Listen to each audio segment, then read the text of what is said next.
Assalamualaikum warahmatullahi wabarakatuh. Halo teman-teman, perkenalkan saya Atina Rahmatalia. Dan kali ini saya ingin mengajak teman-teman semua untuk berdiskusi mengenai bagaimana cara membangun keunggulan diri. Nah, sebelum kita masuk ke materi nih teman-teman, saya mau tanya dulu nih. Pasti teman-teman pernah kan mendapati pertanyaan seperti, apa sih keunggulan diri kamu? Atau apa sih potensi yang kamu miliki? Pasti pernah kan? Dan saya juga yakin pasti teman-teman pernah merasa bingung mau jawab apa ketika mendapati pertanyaan seperti itu. Karena teman-teman pasti ngerasa kayak, iya, apa ya potensi yang saya miliki? Apa ya keunggulan saya? Nah, teman-teman jangan khawatir, karena potensi diri itu tidak hanya melulu tentang teman-teman harus bisa memenangi lomba nasional, atau teman-teman harus bisa merakit robot, atau teman-teman harus bisa memiliki IQ yang tinggi. Tidak.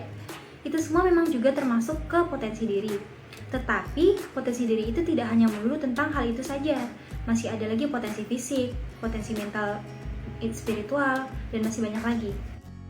Sebelum kita membahas apa aja sih jenis-jenis potensi diri, nah lebih baik kita cari tahu dulu nih apa itu arti dari potensi diri.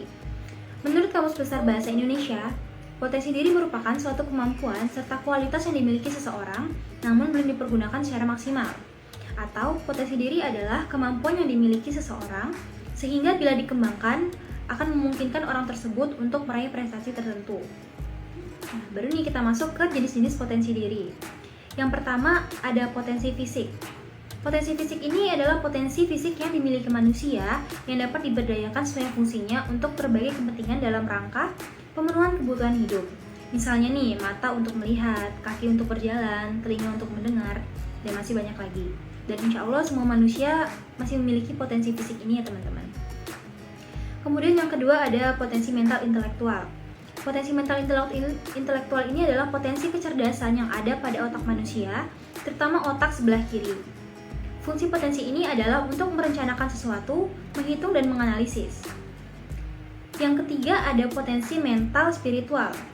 Nah, potensi mental spiritual ini adalah kecerdasan yang bertumpu pada bagian dalam diri manusia yang berhubungan dengan jiwa sadar atau kearifan di luar ego. Secara umum, potensi mental spiritual ini merupakan kecerdasan yang berhubungan dengan keimanan dan akhlak mulia. Yang keempat ada potensi sosial emosional.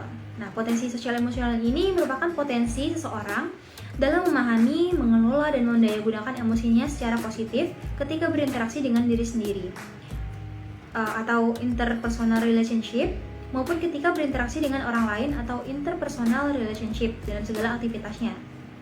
Dan yang terakhir ada potensi daya juang. Potensi daya juang disebut juga dengan potensi ketahan malangan. Potensi ini merupakan potensi kecerdasan manusia yang bersumber pada bagian dari diri manusia yang berhubungan dengan keuletan, ketangguhan, dan daya juang.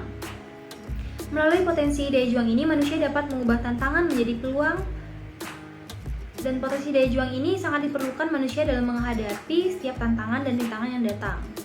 Tanpa jenis potensi ini, seseorang individu akan menjadi individu yang mudah menyerah dan putus asa, teman-teman. Jadi, seperti yang saya katakan tadi, potensi itu tidak hanya melulu tentang memiliki IQ yang tinggi atau memenangi lomba tingkat nasional. Ini masih banyak potensi yang bisa teman-teman miliki. Yang kedua ada sifat dari potensi itu. Potensi itu sebenarnya tidak melulu tentang potensi yang positif saja, teman-teman. Ini ada dua jenis sifat potensi. Yang pertama ada potensi negatif. Jenis-jenisnya, contohnya ada 1.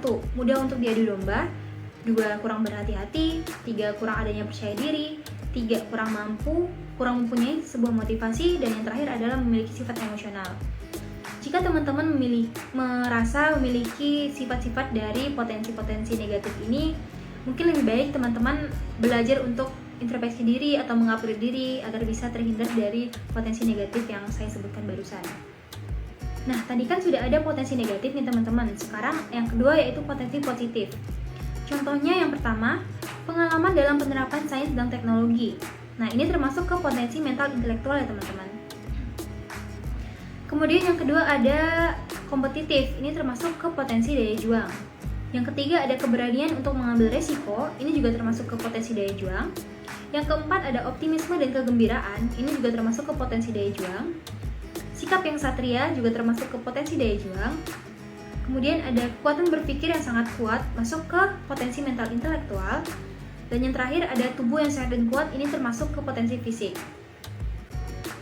Jika tadi saya sudah membahas mengenai jenis-jenis potensi, kemudian sudah ada sifat-sifat dari potensi, sekarang ada ciri-ciri orang yang berpotensi positif ya teman-teman.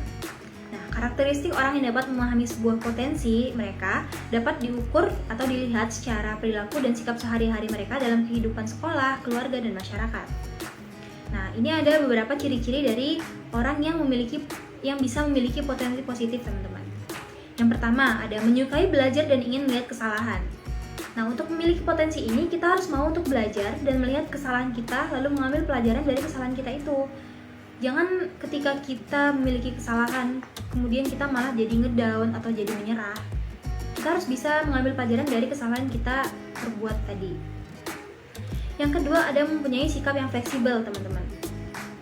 Kemudian yang ketiga, ada berani melakukan sebuah perubahan dan berani untuk memperbaiki.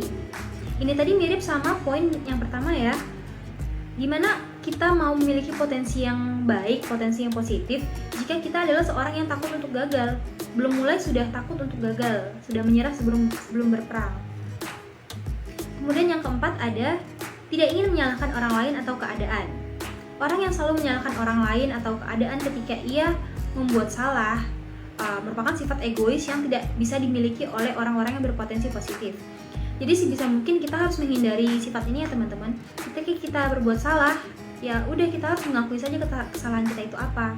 Jangan malah menyalahkan orang lain atau menyalahkan keadaan. Kemudian ada mempunyai sikap tulus dan bukan tipuan. Yang keenam ada mempunyai sikap tanggung jawab. Yang ketujuh menerima kritikan dan saran dari orang lain. Nah, ini tuh gimana kita mau berkembang jika kita tidak mau menerima kritikan dan saran dari orang lain. Mungkin ada orang yang mengkritik dengan pedas, ya nggak apa-apa, dengerin aja. Kalau misalnya kritik itu memang membangun, kita dengari, kita introspeksi diri. Tapi jika kritikan itu hanya membuat kita down, ya lupakan saja teman-teman. Dan yang terakhir adalah mempunyai jiwa yang optimis dan tidak mudah untuk putus asa. Nah, mempunyai jiwa yang optimis ini sangat penting ya teman-teman untuk kita bisa mengetahui potensi kita.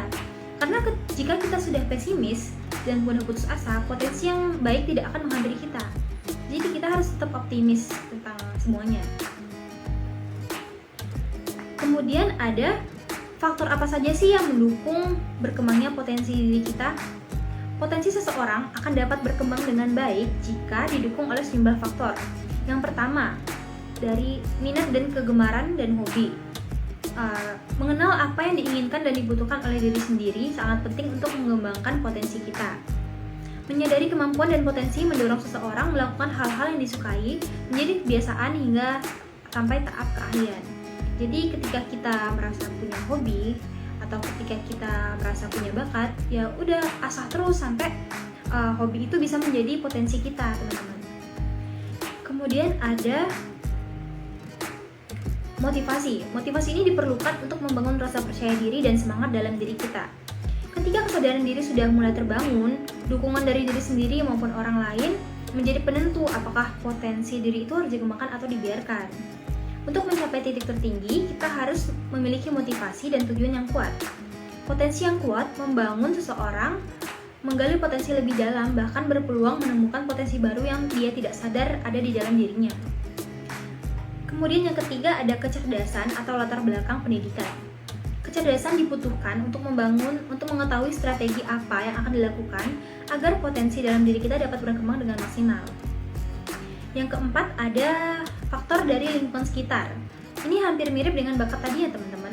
Lingkungan sekitar ini juga dapat mempengaruhi potensi diri seseorang. Beberapa orang mungkin kurang mampu memahami potensi dalam diri dia, tapi orang-orang sekitarnya mungkin dapat membantu memahami dan menemukan potensi dari dalam diri orang itu melalui pengalaman dan ciri-ciri pola tindakan dan perilakunya. Kemudian ada faktor yang terakhir adalah sarana dan prasarana. Pengembangan potensi ini harus didukung dengan sarana dan prasarana yang memadai. Kan ada tuh beberapa orang yang memilih untuk berhenti dan menyerah karena keterbatasan sarana dan prasarana.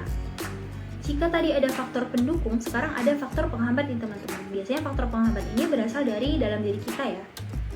Yang pertama, kurangnya rasa percaya diri. Potensi yang ada dalam diri kita harus didukung dengan rasa percaya diri yang tinggi. Rasa minder terhadap kemampuan orang lain itu malah membuat semangat kita untuk mengembangkan potensi kita itu malah menurun.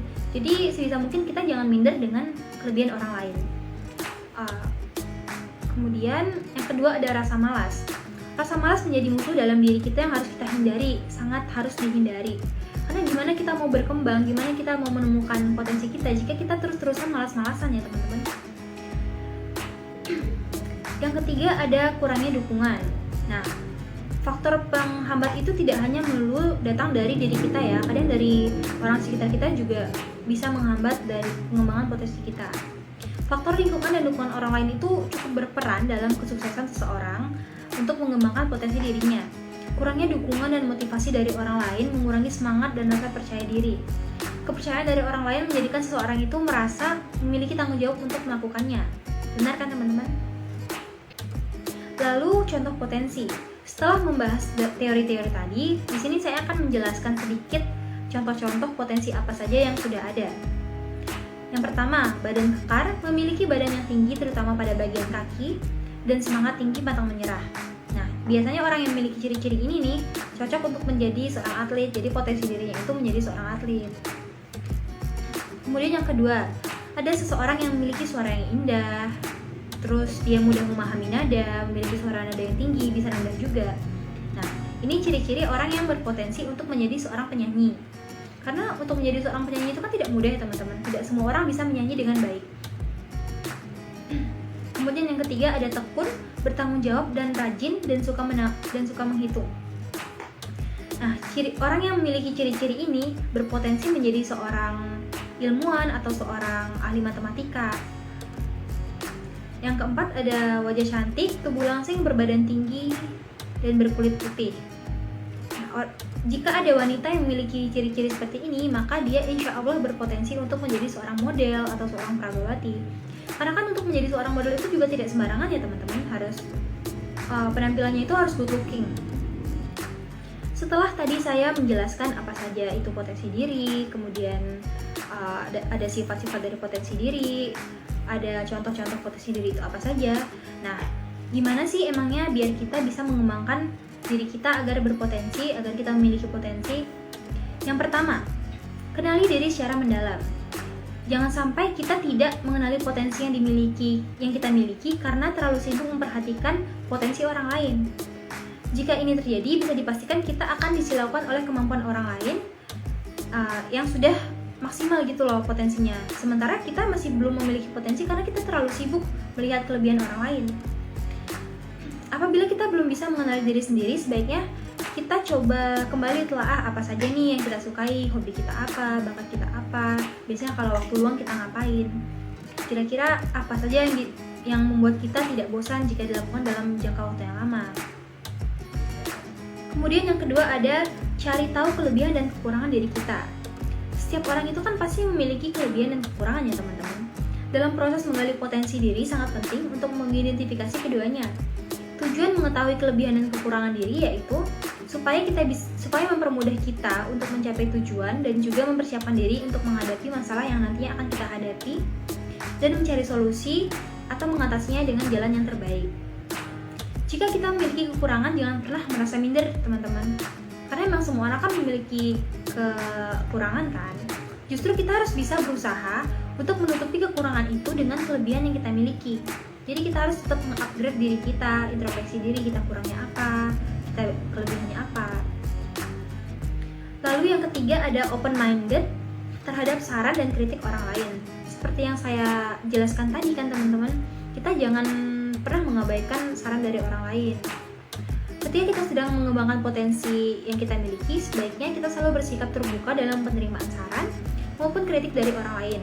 Anggap saja setiap saran dan kritik orang lain itu sebagai hal positif yang sangat berguna bagi masa depan serta bisa kita jadikan motivasi juga. Nah, tapi kita harus bisa nih milih kritikan mana yang harus kita pilih. Apabila saran dan kritik orang lain itu sifatnya membangun, itu bisa kita jadikan motivasi ya teman-teman. Tapi jika kritik tersebut hanya membuat diri kita ngedown, itu sebaiknya jangan terlalu dipikirkan. Yang keempat ada buang pikiran negatif. Kita itu kan harus selalu positif kan, harus selalu berpikir positif. Karena memikirkan hal-hal yang negatif itu akan memberikan dampak buruk bagi kita, karena bisa menjadi penghambat dan mengembangkan potensi diri kita. Ketika kita membiasakan diri untuk menghilangkan pikiran negatif, maka kita akan kehilangan fokus dan juga arah, serta itu akan menambah masalah. Maka dari itu kita harus bisa membuang semua pikiran negatif yang muncul, sehingga kita akan tetap fokus dalam mengembangkan potensi diri kita. Dan yang terakhir adalah mencoba hal baru dan selalu optimis. Nah, ini yang paling penting teman-teman. Kita jangan pernah ragu untuk mencoba hal baru, karena kita tidak akan tahu jika kita tidak pernah mencoba. Selain itu kita harus optimis juga jika melakukan hal yang baru itu. Kita harus optimis kayak, oh kita melakukan hal yang baru nih, pasti akan berhasil. Pokoknya kita harus optimis seperti itu ya teman-teman. Sikap selalu optimis ini harus ditambahkan dalam diri kita agar mendorong kita untuk selalu bersemangat mewujudkan tujuan hidup. Nah, itu tadi saya sudah menjelaskan apa itu potensi diri, jenis-jenis potensi diri itu apa saja, sifat-sifatnya apa saja, kemudian contohnya apa saja, dan cara mengembangkannya juga sudah saya jelaskan. Nah, saya harap presentasi saya kali ini bisa berguna bagi teman-teman, bisa memotivasi teman-teman untuk menggali lagi potensi yang ada dalam diri teman-teman semuanya. Baiklah, mungkin sudah cukup itu tadi yang sudah saya jelaskan. Jika teman-teman masih mau bertanya, teman-teman boleh menghubungi saya lewat Instagram atau komen di comment section di bawah. Baiklah, terima kasih ya teman-teman. Assalamualaikum warahmatullahi wabarakatuh.